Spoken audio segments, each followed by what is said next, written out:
बात उठ्न सक्दियो।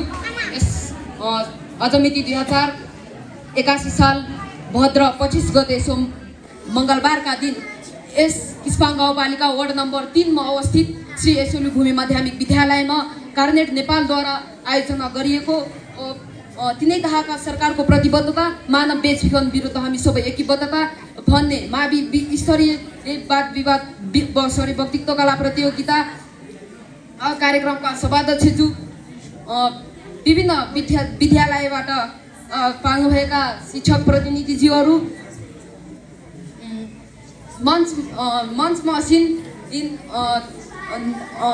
आसीन अतिथिगण लगायत नेपाल कर्नेट नेपालका प्रतिनिधिज्यू समन्वयित ढङ्गबाट नतिजा विश्लेषण गर्न असिन निर्णायक मण्डलज्यूहरू र सम्पूर्ण विद्यालयबाट प्रतिस्पर्धीको रूपमा उपस्थित विद्यार्थीहरू लगायत सम्पूर्णमा म श्री पञ्चलिङ्गे माध्यमिक विद्यालयको तर्फबाट सबिनगलेको हार्दिक नमस्कार। सर्वप्रथम म मानव अधिकारबाट प्रश्नाउन चाहन्छु। मानव भई जन्मेको नाताले स्वतः प्राप्त हुने अधिकारलाई मानव अधिकार भनिन्छ। मानव अधिकारको हनन भएमा राष्ट्रियका साथसाथै अन्तर्राष्ट्रिय कानुन पनि सक्रिय हुन्छ। विश्वमा सर्वप्रथम सन् 1215 जुन 15 बेलायतमा घोषणा गरिएको म्याग्ना कार्टा महाअधिकार पत्रबाट मानव अधिकारको विषयले प्रवेश गरेको पाइन्छ, जसमा उल्लेख गरिएको छ हामी अधिकार र न्याय कसैले बेच्ने छैनौँ। त्यसै गरी औपचारिक रूपमा युएनओ को सन् 1948 डिसेम्बर 10 मा भएको मानव अधिकार सम्बन्धित अन्तर्राष्ट्रिय घोषणा पत्रबाट भएको पाइन्छ, जसको धारा 10 मा भनिएको छ सबैले स्वच्छ र खुल्ला सुनवाईको हक हुनेछ। त्यसै नेपालमा भने विक्रम सम्वत 2053 साल पौष 24 गते राष्ट्रिय मानव अधिकार ऐन 2053 जारी भएको पाइन्छ। नेपालको संविधानको भाग 25 धारा 248 मा राष्ट्रिय मानव अधिकार आयोगको व्यवस्था गरिएको छ। सर्वव्यापकता, अहरनीयता, स्वतन्त्रता र समानता जस्ता मानव अधिकारका सिद्धान्तहरू रहेका छन्। मानव भई सम्मानपूर्वक बाँच्न पाउनु, मानवीय अस्तित्वको संरक्षण सम्वर्धन गर्न पाउनु मानव अधिकारको महत्त्व हो।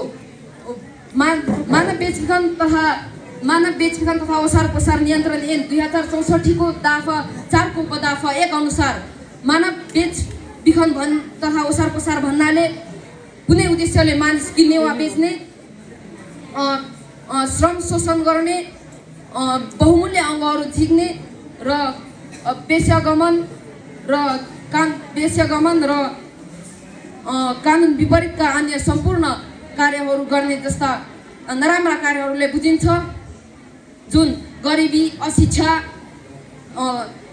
सामाजिक विभेद, लैङ्गिक विभेद र हिंसा र असमानता जस्ता विविध कारणले जोर जबरजस्ती, छलकपट, धोका, जोखिमको दुरुपयोग जस्ता माध्यमबाट घरेलु काम, श्रम शोषण, अङ्ग झिक्ने र यौनजन्य नराम्रा कार्यका लागि विशेष गरी गर्ने गरिन्छ। यो इटा उद्योग, मनोरञ्जनका क्षेत्रमा, वैदेशिक क्षेत्रमा विशेष गरी हुने गर्दछन्। इन्सेटले प्रकाशित गरेको पछिल्लो समयको प्रतिवेदन अनुसार जम्मा पीडित महिलाको सङ्ख्या 4228 जना, पीडित बालबालिका 1453 जना, अन्य पीडित 1697 जना गरी जम्मा 7376 जना पीडितहरू रहेका छन्, जसको रोकथाम तथा नियन्त्रणमा नेपालको संविधान, न्यायपालिका, अन्तर्राष्ट्रिय मानव अधिकार आयोग, अन्य गैर सरकारी संस्थाहरू र अन्य सरकारी संस्थाहरू सक्रिय रूपमा लागि परेका छन्। नेपाल एक सङ्घीय लोकतान्त्रिक गणतन्त्रात्मक देश भएकाले यहाँ 3 तहका सरकार अस्तित्वमा रहेका छन्, जसले मानव बेचबिखन जस्ता जघन्य अपराधलाई रोकथाम तथा नियन्त्रणमा विशेष भूमिका खेली मानवको हक अधिकार प्रदान गरी यी तिनै तहका सरकार समन्वय, सहकार्य र सह अस्तित्व सहितको बलियो एकीबद्धता भई लागि परेका छन्।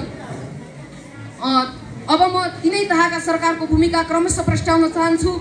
नम्बर नम्बर 1 सङ्घीय सरकारको भूमिका। नेपाल एक पक्षीय राष्ट्र भएका सन्धि महासन्धिहरूको कार्यान्वयनलाई सुनिश्चित गर्ने, विदेशमा रहेका नेपाली नागरिकहरूको संरक्षण सम्वर्धनमा जोड दिने, बालबालिका महिला र समाज कल्याण सम्बन्धी छुट्टै नीति नियम बनाउने, विभिन्न बेरोजगारी अशिक्षित र पीडितलाई न्याय र बेरोजगारीले रोजगारको अवसर प्रदान गर्ने जस्ता नियमको कार्य गर्ने, मानव बेचबिखन सम्बन्धी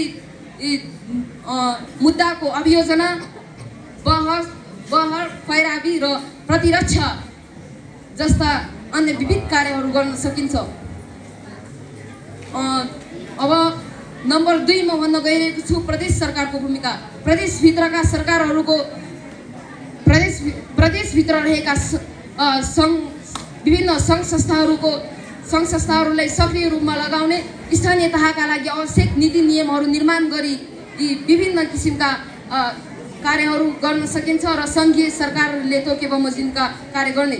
नम्बर 3 स्थानीय तह, जुन जनताको घर दैलोको सरकार हो, जसको प्रमुख भूमिका रहेको छ। स्थानीय सरकारले मानव बेचबिखन हुने मार्गको पहिचान गरी आवश्यक कारबाही गर्ने, विभिन्न ठाउँहरूमा जनचेतनामूलक कार्यक्रम सञ्चालन गरी सार्वजनिक स्थलहरूमा मानव बेचबिखन सम्बन्धी लेखिएका होर्डिङ बोर्ड टाँसी जनचेतना फैलाउनु जरुरी छ। अभिभावक शिक्षा सञ्चालन गर्नु आवश्यक छ। गरिबी, बेरोजगारी र महिलाहरूको लागत राखी यिनीहरूको समस्या समाधानमा जोड दिनुपर्छ भन्दै अन्त्यमा नेपालले विभिन्न